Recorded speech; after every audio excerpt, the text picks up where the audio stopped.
Hello everyone. तो आज का हमारा वीडियो का टॉपिक रहेगा बैक्टीरियल डिजीज़ के बारे में।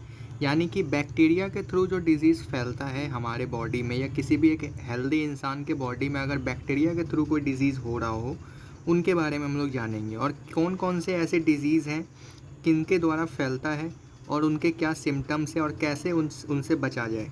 तो ये सारी चीज़ें हम लोग इस वीडियो में देखेंगे। तो शुरुआत करते हैं पहला डिज़ीज़ जिसका नाम है ट्यूबरक्लोसिस। ट्यूबरक्लोसिस को हम लोग टीबी के नाम से भी जानते थे और अभी भी जानते ही हैं। वैसे ट्यूबरक्लोसिस बहुत पहले हम लोगों के गांव में ये सब बीमारी बहुत कॉमन हुआ करता था, बहुत साल पहले, क्योंकि ये ज़्यादातर रेस्पिरेटरी जो ट्रैक्ट है यानी कि चेस्ट हो गया, हमारे लंग्स हो गया, उस पर अफेक्ट करता था। तो जो ट्यूबरक्लोसिस है वो हम लोग के कॉमन था, क्योंकि जो महिलाएं होती थी गांव में वो पहले लकड़ी पे जो होता था, मतलब लकड़ी जला करके चूल्हा जलाती थी, जिनके वजह से जो स्मोक है वो इनहेल होता था, उनके नाक के थ्रू लंग्स में जाता था। तो इसी वजह से ट्यूबरक्लोसिस नाम का बीमारी होता था। ठीक है। अब अगर किसी को भी ट्यूबरक्लोसिस होता है या ट्यूबरक्लोसिस जो बैक्टीरिया के थ्रू हो रहा है, वो कैसे पता चल रहा होगा? मतलब अगर 2 से 10 वीक के अंदर उसका इफ़ेक्ट हम लोग को दिखना नज़र आ जाएगा। अब जो ट्यूबरक्लोसिस बीमारी है वो किसके द्वारा फैला हुआ है, यानी कौन सा ऐसा बैक्टीरिया है या कौन सा ऐसा ऑर्गेनिज़म है जिसके द्वारा ये ट्यूबरक्लोसिस बीमारी फैलता है? तो उस बैक्टीरिया का नाम है माइकोबैक्टीरियम ट्यूबरक्लोसिस। ठीक है। अब क्या क्या सिम्टम्स है अगर किसी भी पर्सन को ट्यूबरक्लोसिस यानी टीबी की बीमारी होती है, तो उनमें हम लोग क्या देख के पहचान करेंगे कि इसको टीबी है? तो पहली बात, उसका अगर वज़न कम होने लग गया अचानक से, या कफ़ हो गया, या फ़ीवर होने लग गया, या चेस्ट पेन होने लग गया, या और भी बहुत सारा, जैसे कि स्पक्टम में ब्लड जमा होने लग जाएगा। तो ये सब चीज़ जो है, ये सब क्या है, एक तरीके का सिम्टम्स है ट्यूबरक्लोसिस का। अब ट्यूबरक्लोसिस जो है उससे हम लोग कैसे बच सकते हैं? और अगर हम लोग ये भी बात करें कि ट्यूबरक्लोसिस की पहचान क्या है, तो इसको अगर हम लोग डॉक्टर के पास जाकर डायग्नोसिस करवाते हैं, चेस्ट का एक्सरे निकलवाते हैं, तो हम लोग आसानी से ट्यूबरक्लोसिस फाइंड कर सकते हैं अगर किसी को भी हुआ रहेगा तो। और प्रिवेंशन क्या है, तो बीसीजी वैक्सीन आता है। बीसीजी वैक्सीन जो पहले भी बहुत चलता था, ठीक है, या नहीं तो एंटीबायोटिक भी बहुत सारा, जैसे कि स्ट्रेप्टोमाइसिन, ये भी एक तरीके का एंटीबायोटिक है जिसको ले लेने से ट्यूबरक्लोसिस बीमारी ठीक हो सकता है, यह थोड़े हद तक कंट्रोल में आ सकता है। अब हम लोग बात करेंगे दूसरे डिज़ीज़ के बारे में जिसका नाम है डिप्थीरिया। अब जो डिप्थीरिया है वो कौन से बीमारी, यानी कि जो कौन से बैक्टीरिया के थ्रू फैलता है, तो उस बैक्टीरिया का नाम है कॉर्नी बैक्टीरियम डिप्थीरिया। ठीक है। अब अगर किसी को भी ये बैक्टीरिया अफेक्ट करता है तो उनको 2 से लेकर के 8 दिनों में उनके ऊपर असर दिखना शुरू कर देगा। ठीक है। डिजीज़ का नाम है डिप्थीरिया। किसके द्वारा फैलता है, तो कॉर्नी बैक्टीरियम डिप्थीरिया नाम की एक बैक्टीरिया है, उसकी वजह से फैलता है। अगर ये बैक्टीरिया उसको इन्फेक्ट करता है तो कितने दिनों में हरकत दिख जाएगी, तो 2 से 8 दिनों में। ठीक है। अब अगर किसी को डिप्थीरिया बीमारी है तो उनके सिम्टम्स क्या होंगे, कैसे हम लोग पहचान करेंगे? सोर थ्रोट, यानी कि गले में सूजन। स्किन अल्सर, मतलब कि हर जगह स्किन्स पे घाव जैसे, यानी कि दाग जैसे आने लग जाएंगे। ठीक है, स्किन अल्सर्स। तो ये सब क्या है, सिम्टम्स हैं। और अगर हम लोग बात करें कि इससे कैसे बचा जाए, तो इससे बचने की तरीका है डीपीटी वैक्सीन। अब ये डीपीटी वैक्सीन क्या है, तो यहाँ पे जो डी है ये डिप्थीरिया यानी डिप्थीरिया बीमारी को रिप्रेजेंट करता है। पी जो है ये पर्ट्यूसिस बीमारी को रिप्रेजेंट करता है, जिसके बारे में हम लोग नेक्स्ट में पढ़ने ही वाले हैं।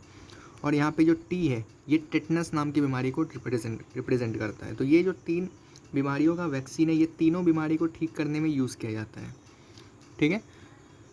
तो अब हम लोग मूव करते हैं नेक्स्ट डिज़ीज़ के ऊपर जिसका नाम है वूपिंग कफ, या हम लोग इसको दूसरे नाम से भी जानते हैं पर्ट्यूसिस।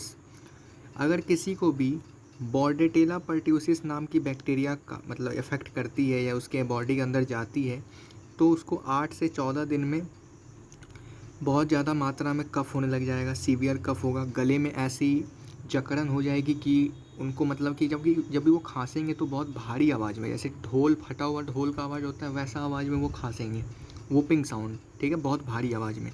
और हम लोग ये भी बहुत बार फील किए होंगे कि जब भी किसी भी इंसान को कफ़ होता है, सर्दी लगती है, तो गले में ही ज़्यादातर क्या होता है, एक ऐसा रूखापन आ जाता है, यानी कि कुछ भी खा रहे हैं तो उसका स्वाद नहीं आएगा, या कुछ भी हम लोग निगल रहे हैं तो हम लोग के थ्रोट रीजन में पेन होगा। तो ये सब क्या है, एक तरीके का सिम्टम्स है वूपिंग कफ का। ठीक है।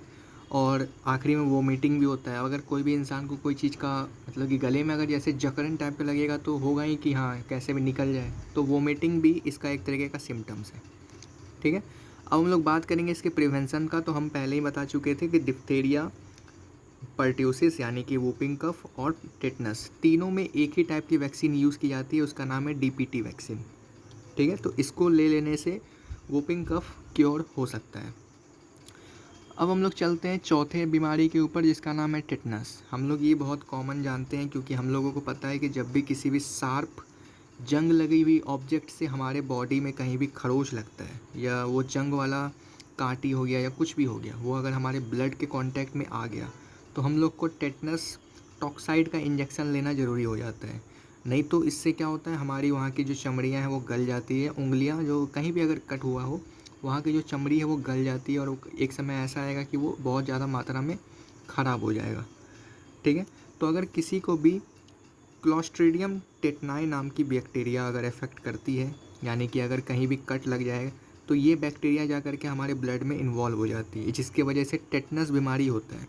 अगर ये बैक्टीरिया हमारे ब्लड में चला गया तो 4 से 21 दिन में हम लोग को टेटनस डिजीज़ का सिम्टम्स नज़र आने लग जाएगा। अब इनके सिम्टम्स क्या है, यानी कि इसको कैसे पहचान कर सकते हैं, तो हमारे मसल्स में बहुत ज़्यादा मात्रा में स्पैज़म आने लग जाएगा। स्पैज़म मतलब कि तुरंत ही वो कॉन्ट्रैक्ट होगा, तुरंत ही वो रिलीफ होगा। ठीक है, मतलब तुरंत ही जकड़ जाएगा, तुरंत ही वो पूरा लूज़ हो जाएगा, और ये बहुत रैपिडली होने लग जाएगा।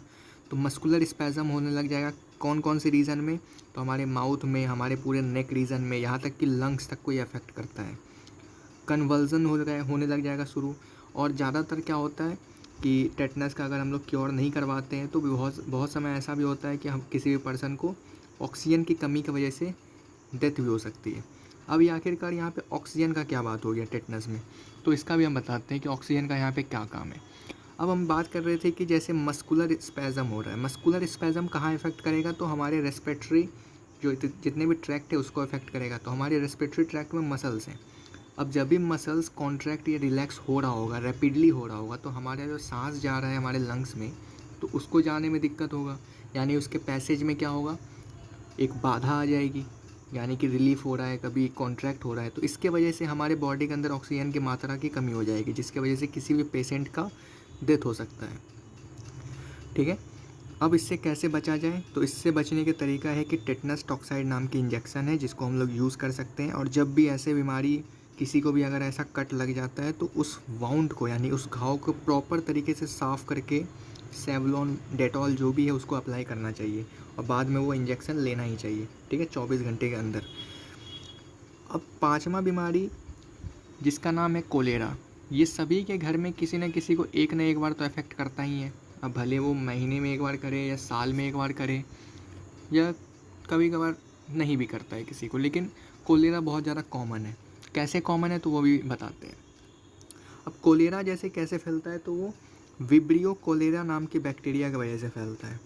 ठीक है, अगर विब्रियो कोलेरा हमारे बॉडी में चला गया तो 6 से मतलब कि 1 से लेकर के 6 दिन के बीच में ये अफेक्ट करना शुरू कर देगा।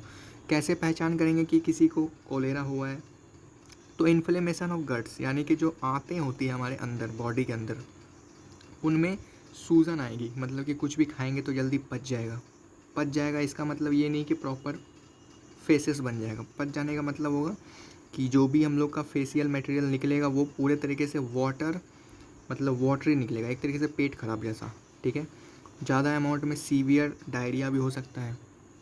ठीक है, एब्डोमिनल पेन यानी कि जो पेट दर्द वो भी होगा। तो ये सब क्या है, सिम्टम्स है कोलेरा का, और ये ज़्यादातर कंटामिनेटेड फूड और वाटर को कंज्यूम करने की वजह से ही होता है ये बीमारी। इससे कैसे बचा जाए, तो इससे बचने की तरीका है कि एक एंटीबायोटिक भी आता है जिसका नाम है टेट्रासाइक्लिन, और दूसरा नाम है क्लोराफेनिकोल, क्लोरमफेनिकोल। तो ये 2 एंटीबायोटिक है जिसकी मदद से हम लोग कोलेरा बीमारी को ठीक कर सकते हैं। ये ज़्यादातर डॉक्टर्स ही दवाई के रूप में दे देते हैं। ठीक है, अब हम लोग आगे के 5 और डिजीज़ हैं उसको नेक्स्ट पार्ट में डिस्कस करेंगे। तब तक के लिए थैंक्स फॉर वॉचिंग।